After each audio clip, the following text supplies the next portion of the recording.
Yesterday, I wanted to surprise him by cooking one of his favorite meals, and although I was busy, I took time off work to cook. I even went grocery shopping to get what I needed. Later, as I was setting the table, his mom called. I told him he didn't have to answer, but he did. Like usual, she asked what we were having but acted surprised that I cooked this meal. She then went on to tell him she cooked meal and told him to come over. He said okay, which shocked me. I said, seriously? As he started dressing up getting ready to leave.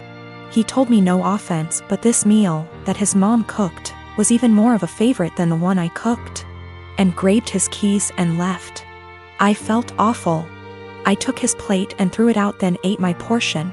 As I was about to put the plate in the dishwasher, he got home looking angry, saying his mom lied about cooking that favorite meal and used it as an excuse to force him to eat dinner with her. I was shocked, but he sat down telling me to go ahead and reheat dinner. I told him no dinner after he abandoned it. I threw it out. He said what? And I told him he disrespected my time and effort and chose to go eat with his mom instead. He began yelling at me, asking if I really did that, then called me petty and horrible, then went upstairs saying what I did was 100 times worse than what his mom did. I definitely feel like I let my anger and frustration get the best of me, but it really felt unbearable having to live like this for so long. By the way, I'm 26 and he's 28. To make one thing clear, and that's the fact that my husband only does this when it comes to food. He lived with his mom, attended community college, and loved and still loves her food and is used to it. She gave me recipes to make and I try to do that, but he keeps switching homes just to eat what he feels like. I will be sitting down with my husband soon. After he breaks the silence, I'm just giving him the space he said he wanted. I will also be pushing for couples counseling, although he's always been against it, but we'll see how things go. I'm not gonna lie, I still feel upset and like my efforts aren't being appreciated. His mom is definitely onto something with her little upsetting stunts. I realize how important boundaries are, but also realize how enforcing can be difficult. I'm hoping and praying that we will tackle this issue so that our marriage won't suffer, but if he's still somehow unable to do his part, then that's on him, and I'm no longer willing to go through similar stuff and just take it. I and my husband tried for 5 years to get pregnant. Testing eventually revealed I have eggs of steel, and without medical help I'll never get pregnant. So that's what we did. Gave our samples, 1 petri dish, and 9 months later I have 2 beautiful fraternal twin boys. Jack and Adam. Thing is, Jake has a condition. Without going into detail, requires a shot once a week. Once he is older he can take pills. I went back to work and mother-in-law offered to watch the babes. She's wonderful. I trust her 100%. They were 9 months. Now 16 months. During this time she would give his injection as we had a schedule. 10 a.m. before snack and nap. Worked very well until a month ago when she gave the shot to the wrong kid. Now they may be fraternal, but they look identical. I'll be honest, my husband and I even mix them up sometimes. Everyone does. She immediately noticed her mistake, called 911, and they were transferred to hospital. By the time I got there, Adam had been given the reversal agent and they were both happily sipping on juice, loving the attention. We went home the same night, told to push fluids. He was never in danger. It's a very slow-acting medication that, at worst, would have given him diarrhea in a few days. Mother-in-law was beside herself. I tried to ease her worry, but she refused to babysit, so to daycare they went. This daycare has a nurse, cause some of the kids have medications, so she knew what to do, but the worry of mixing up the kids was a valid concern, and they would not keep name tags on. Doctor recommended a medical tattoo. Explained they tattoo a freckle, no bigger than the end of a pencil eraser, on an area of skin that's easily seen while the child is under mild sedation, similar to dental offices. Because of the area, it usually fades in 2 to 3 years, but by then they should have developed more personal features and may not need it redone. So after discussion with my husband, we did it. He has a 2 mm brown freckle on his earlobe. From entering the office to leaving it took 30 minutes. Never felt a thing. Mother-in-law lost her shit the second I mentioned a medical tattoo. I tried to explain, but she just freaked out, so I put both kids on the floor and told her to pick up Jack and find the tattoo. She picked up Adam, so I handed her Jack, and after 20 minutes still couldn't find it. Stripped him to his skivvies. I finally pointed it out and she went, "That's just a freckle," I just said. My point exactly. Adam doesn't have a freckle there.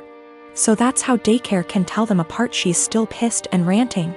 Once I explain to others and they fail to find it, they understand, but they still think I went too far in tattooing my child and altering their body.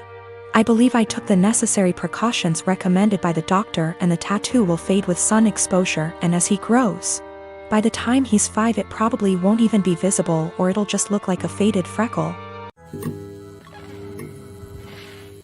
I am a high school math teacher, and we were creating a schedule for next year and divvying up workloads.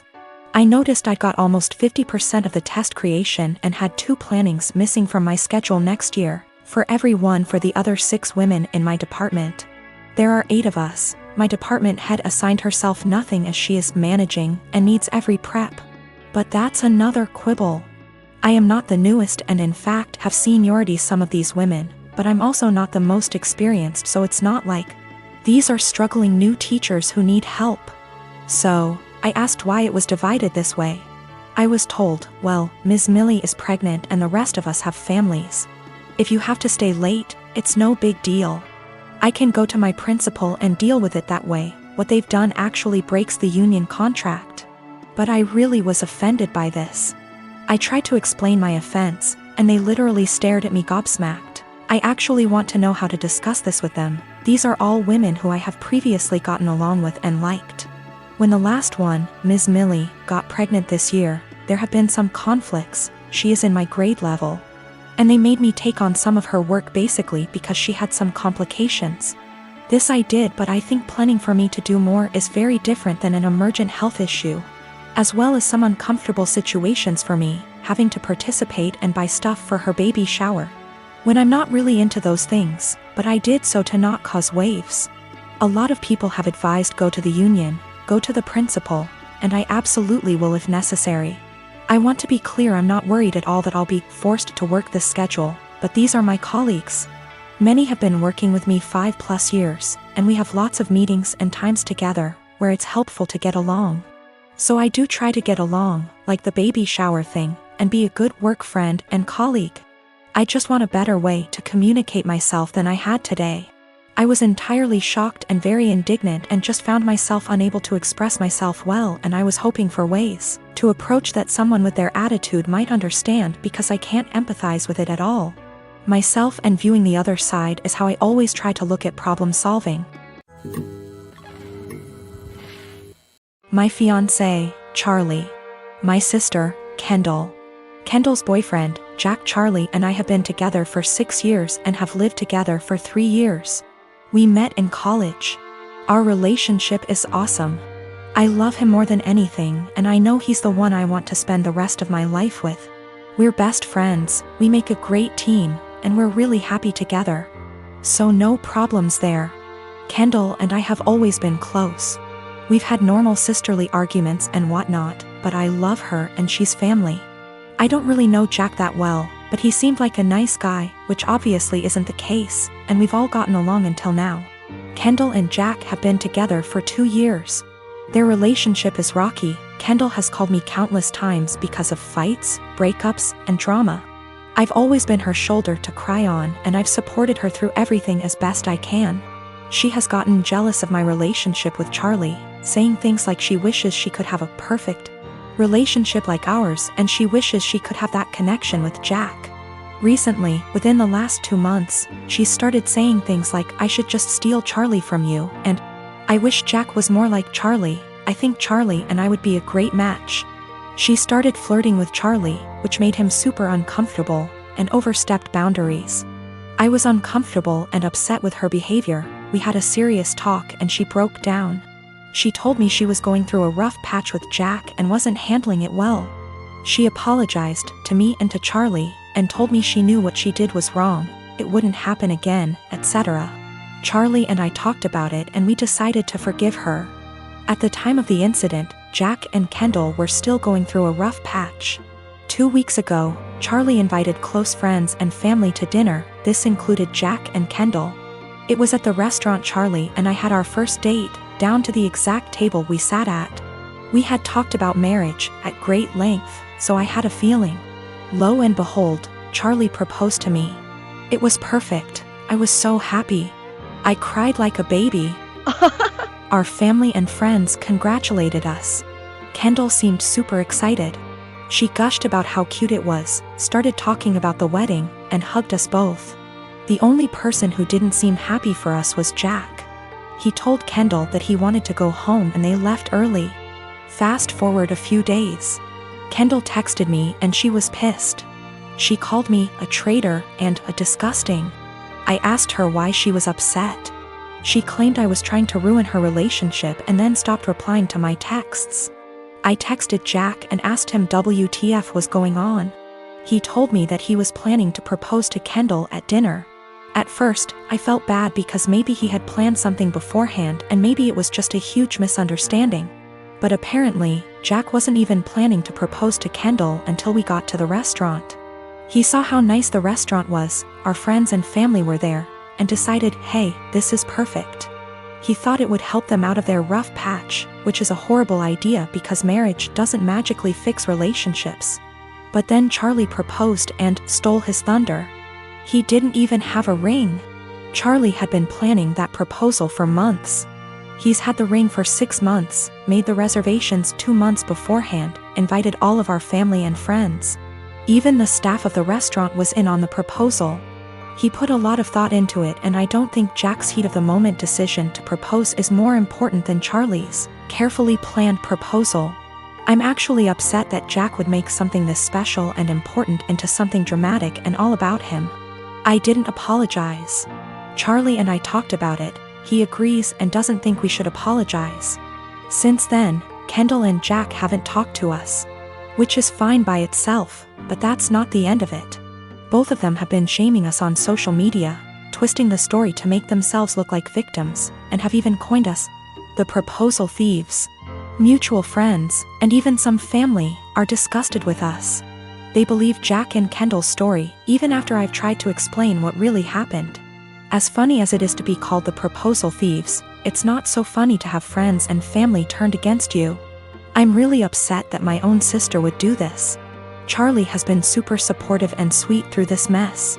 We both agree that we shouldn't apologize and have been standing our ground.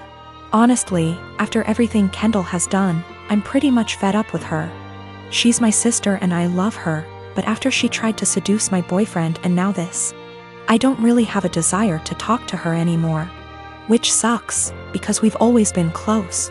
I think Jack has turned her into this horrible, self-absorbed person, and it's just, I'm not talking to Kendall right now and have no plans to talk to her until we receive a sincere apology. Even then, I think I might limit contact if she stays with Jack.